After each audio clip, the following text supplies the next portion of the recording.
आदरणीय प्रधानमंत्री जी, प्रदेश की माननीय राज्यपाल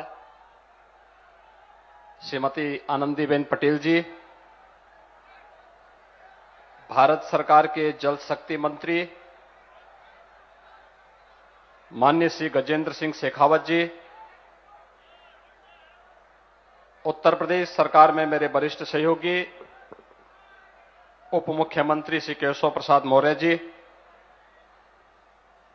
जल शक्ति मंत्री डॉक्टर महेंद्र सिंह जी, विधि एवं न्याय मंत्री श्री ब्रजेश पाठक जी, प्रदेश सरकार में ही मंत्री श्री रमापति शास्त्री जी, मुकुट बिहारी वर्मा जी, बलदेव ओलख जी, श्री पलटूम राम जी, माननीय सांसद श्री ब्रजभूषण शरण सिंह जी, कुंवर कीर्तिवर्धन सिंह जी, माननीय सांसद अक्षयवर लाल गौड़ जी, सभी माननीय विधायकगण, भारतीय जनता पार्टी के सभी पदाधिकारी, भारी संख्या में आदरणीय प्रधानमंत्री जी का मार्गदर्शन प्राप्त करने के लिए उपस्थित भाइयों बहनों, आदिशक्ति मां पाटेश्वरी के इस पावन भूमि पर दुनिया के अंदर शांति, मैत्री और करुणा का संदेश देने वाले भगवान बुद्ध की इस पावन धरा पर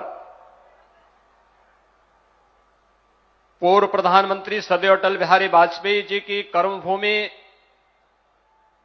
और सदैव नानाजी देशमुख की इस कर्मभूमि पर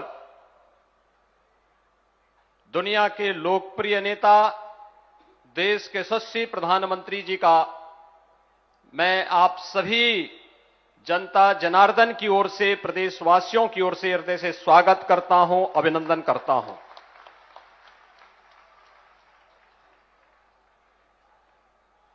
भाइयों बहनों, पूर्वी उत्तर प्रदेश आजादी के बाद से लगातार उपेक्षित था।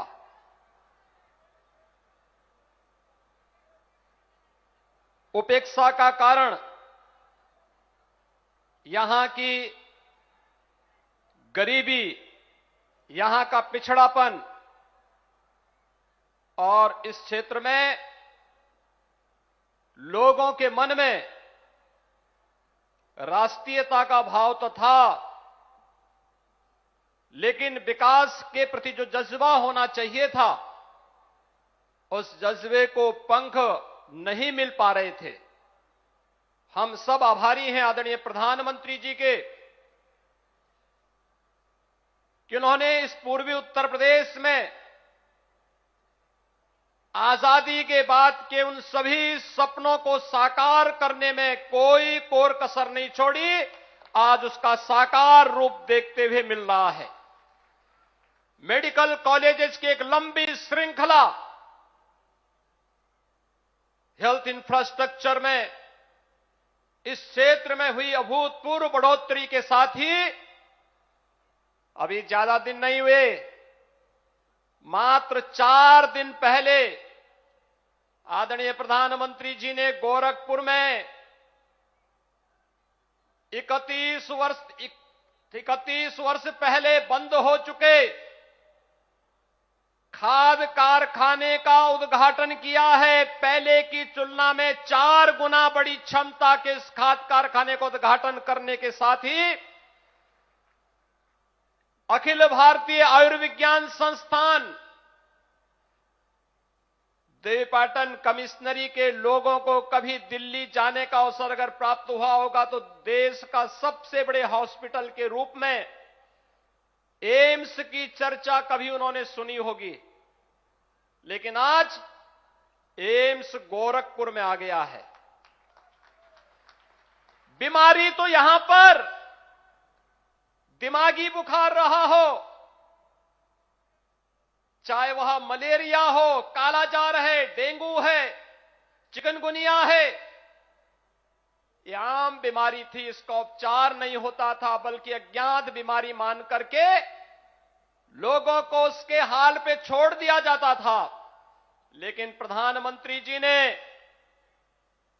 गोरखपुर में वायरल रिसर्च सेंटर, हर प्रकार की इस प्रकार की बीमारियों की जांच का केंद्र बना दिया है और उसका भी लोकार्पण किया है। 10,000 करोड़ रुपए की परियोजना का लोकार्पण 7 तारीख को किया है। इससे पहले 9 मेडिकल कॉलेजेस का उद्घाटन सिद्धार्थनगर से किया था। एक इंटरनेशनल एयरपोर्ट कुशीनगर के माध्यम से पूर्वी उत्तर प्रदेश और उत्तर प्रदेश को दिया। और आज हम आभारी हैं आदरणीय प्रधानमंत्री जी के, सरयू नहर राष्ट्रीय परियोजना के लोकार्पण कार्यक्रम के लिए सरदेव अटल जी की इस कर्म भूमि पर, मां पाटेश्वरी की इस भूमि पर आदरणीय प्रधानमंत्री जी का आगमन हुआ है। भाइयों बहनों, ये राष्ट्रीय परियोजना 1972 में इस योजना को सहमति मिली थी और 1972 में मेरा जन्म भी हुआ। यानी मेरा 1972 में जन्म हुआ। हम लोगों ने पढ़ाई लिखाई करके आगे बढ़ रहे हैं, आदरणीय प्रधानमंत्री जी की अनुकंपा से जनता जनार्दन की सेवा भी कर रहे हैं। लेकिन सरयू नहर परियोजना कभी पूरी नहीं हो पाई। लेकिन इन सपनों को भी पंख लगाया तब जब 2015 में प्रधानमंत्री कृषि सिंचाई की योजना बनी। लेकिन भाइयों बहनों, पहले 2 वर्षों में तत्कालीन प्रदेश सरकार ने रुचि नहीं ली। उससे पहले की सरकार, चाहे वह कांग्रेस की रही हो, बहुजन समाज पार्टी की रही हो या समाजवादी पार्टी की रही हो, उनके अंदर तो रुचि थी ही नहीं। लेकिन जब प्रधानमंत्री कृषि सिंचाई की योजना आ गई तब भी लोगों ने रुचि नहीं ली। और परिणाम क्या था? 1978 से प्रारंभ हुई योजना 2017 तक आते आते लगभग 40 साल बीत गए और 40 वर्ष में भी परियोजना आधी भी पूरी नहीं हो पाई थी। लेकिन जब प्रधानमंत्री जी ने स्वयं इन योजनाओं का रिव्यू करना प्रारंभ कर दिया, समीक्षा प्रारंभ कर दी, देश के अंदर 100 ऐसी परियोजनाओं को लिया और उत्तर प्रदेश से कहा गया कि किसानों की आमदनी को 2022 तक दुगना करना है। दुगना करने के लिए आवश्यक है कि सिंचाई की इन परियोजनाओं को समयबद्ध ढंग से आगे बढ़ाना है। भाइयों बहनों, आज आदरणीय प्रधानमंत्री जी के अनुकंपा से उत्तर प्रदेश की जिन 18 परियोजनाओं को इसके लिए चयन किया गया था, उनमें से 17 परियोजनाएं पूरी हो गई हैं और 17 परियोजनाओं को पूरा होने के साथ उत्तर प्रदेश में 22 लाख हेक्टेयर भूमि को सिंचाई की सुविधा प्राप्त हो रही है। ये तब संभव हो पाया जब प्रधानमंत्री मोदी जी ने प्रधानमंत्री कृषि सिंचाई की योजना लागू करके पैसे की कमी कहीं नहीं आने दी और किसानों की आमदनी को दुगना करने के लक्ष्य को लेकर के आगे बढ़े। आज उसका परिणाम हम सबके सामने है। एक परियोजना उत्तर प्रदेश की मात्र है जिस पर युद्ध स्तर पर कार्य चल रहा है, वह है मध्य गंगा परियोजना। 3 जनपदों को जोड़ती है। लेकिन भाइयों बहनों, देश की सबसे बड़ी परियोजनाओं में से एक इस सरयू नहर परियोजना बहराइच, गोंडा, बलरामपुर, श्रावस्ती, सिद्धार्थनगर, बस्ती, संत कबीरनगर, महाराजगंज, गोरखपुर, इन जनपदों को, जिन क्षेत्रों में लोगों ने सपना नहीं देखा था। मुझे याद है, मैं जब 1.5 महीने पहले बलरामपुर जिले में आया था तो बलरामपुर का एक किसान मेरे पास आया था किसान के चेहरे की खुशी बताती थी कि कुछ नया मिला है। मैंने उनसे पूछा, मैंने कहा क्या है, कुछ नया मिला है क्या? उन्होंने कहा साहब नहर पूरी हो गई है। तो मैंने कहा इससे क्या लाभ है? उन्होंने कहा साहब हमारे खेतों को पानी मिलेगा, हम सब्जी की खेती कर पाएंगे, कुछ नया कर पाएंगे और पैसा कमाएंगे, यहां से पलायन नहीं होगा, यहां का किसान अपने खेतों से सोना उगलने का कार्य करेगा। तब मैंने अनुरोध किया था आदरणीय प्रधानमंत्री जी से कि आपने 2015 में देश के किसानों के लिए जो सपना देखा था उसका एक जीवंत उदाहरण सरयू नहर परियोजना बन रही है और यह सरदेव अटल जी के उस सपने को नदी जोड़ो अभियान का भी सपना साकार करती है। घाघरा नदी को सरयू नदी से, सरयू नदी को राप्ती नदी से, राप्ती नदी को बाणगंगा नदी से और बाणगंगा को रोहिन नदी के साथ जोड़ करके उत्तर प्रदेश के 9 जनपदों की लगभग 15 लाख हेक्टेयर भूमि को सिंचाई की बेहतर सुविधा उपलब्ध कराने का एक बेहतरीन माध्यम मिल गया है। आदरणीय प्रधानमंत्री जी, मैं इसके लिए उत्तर प्रदेश की जनता की ओर से आपका आभार व्यक्त करता हूं, स्वागत करता हूं, अभिनंदन करता हूं कि आज आप स्वयं राष्ट्र को समर्पित करने के लिए, इस महत्वपूर्ण परियोजना को समर्पित करने के लिए आज यहां पर आए हैं।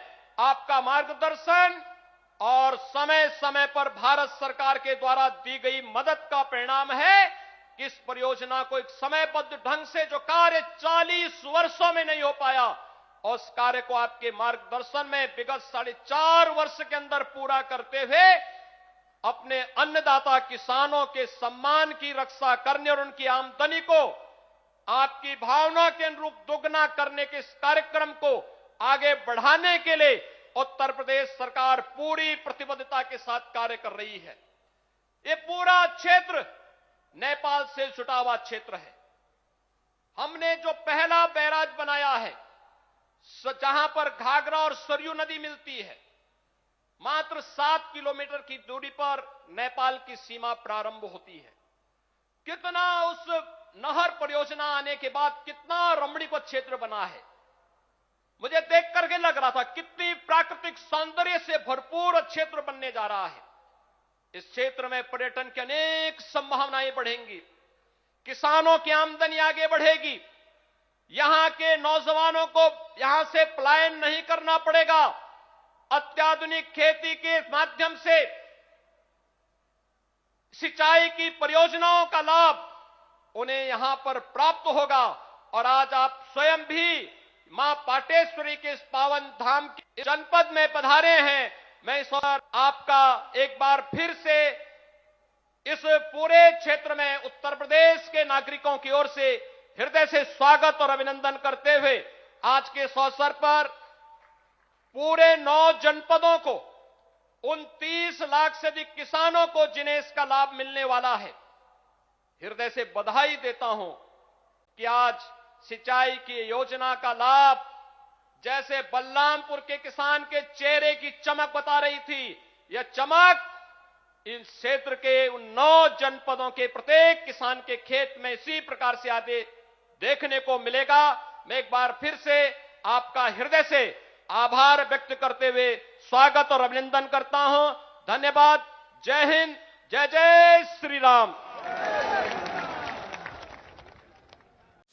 खबरों के निष्पक्ष विश्लेषण के लिए सब्सक्राइब करें Janatantra TV and press the bell icon. Never miss any update.